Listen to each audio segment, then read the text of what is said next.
Hello children, Auntie Jen here with this week's story. Today we're going to read Mr. Wolf's Pancakes. Look at that big pile of pancakes and the smell. I bet it smells yummy, doesn't it? Shall we see what happens in the story?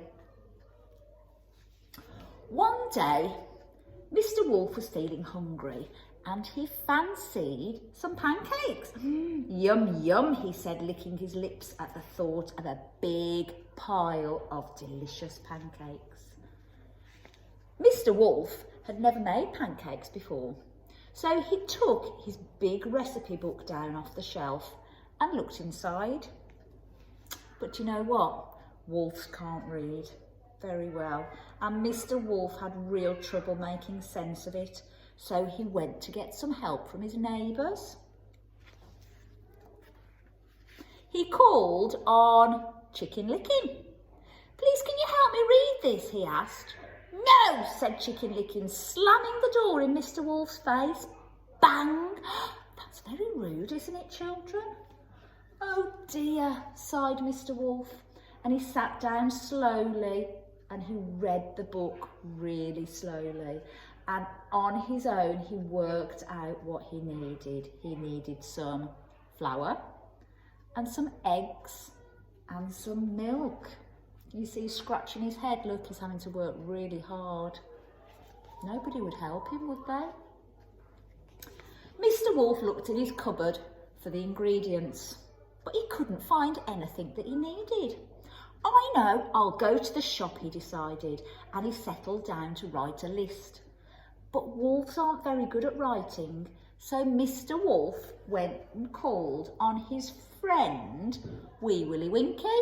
Can you see him here, look, all ready for bed? "You're very clever," said Mr. Wolf. "Can you help me to write a shopping list, please?" Do you know what Wee Willie Winky said? He said, "No! Go away!" And he slammed the door, bang, in Mr. Wolf's face. How rude! "There's no need to be like that," said Mr. Wolf quietly. So Mr. Wolf sat down and he tried really hard with his writing until he had made his shopping list all by himself. Now he needed to count his money to be sure he had enough. But wolves aren't very good at counting. So he went to the gingerbread man for some help. Can you see the gingerbread man's face? He looks so grumpy. "Can you help me to count my money, please?" asked Mr. Wolf politely. Do you know what the gingerbread man said? "No, I'm too busy to bother with you," he said, slamming the door in his face. Can you see? That is so rude, children, isn't it? So poor Mr. Wolf had to sit down and count his money. It took him a long time and he had to check it 3 times before it was right. But you know what? He did it, and he did it all by himself. Mr. Wolf needed a basket to carry his shopping, so he called on Little Red Riding Hood. Here she is, look. Can you see, with her red coat on? "Please, may I borrow your basket?" he asked very nicely. And do you know what Little Red Riding Hood said? "I'm not lending my basket to you," she said. "Now clear off." How rude is that?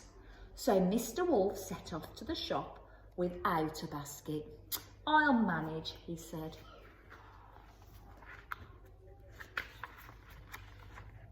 And Mr. Wolf went to the shop. When he was at the shop, he looked at his list and he remembered what he needed. He counted out his money and he carried the eggs and the milk and the flour home all by himself. Now it was time to make the pancakes, but wolves aren't very good at cooking, so Mr. Wolf called on the 3 little pigs. "Please, can you help me to cook my pancakes? I'll share them with you," he said kindly. Do you know what they said? They said, "No chance," chorused the pigs, slamming their doors. Bang, bang, bang. Oh dear. Mr. Wolf felt very sad because nobody wanted to help him. So he went home and started to make the pancakes all by himself. Soon there was a delicious pile of pancakes on the table, all ready for eating. He's worked so hard, hasn't he? And you see he's flipping one here. Now, as Mr. Wolf had been making his pancakes, a lovely smell had drifted out of the kitchen, and all his neighbours could smell it, and it made them feel very hungry. They wanted some pancakes too, so they decided to try their luck. They knocked on Mr. Wolf's door. "Give us some of your pancakes," said the rotten lot. "Why should I give you any?" said Mr. Wolf.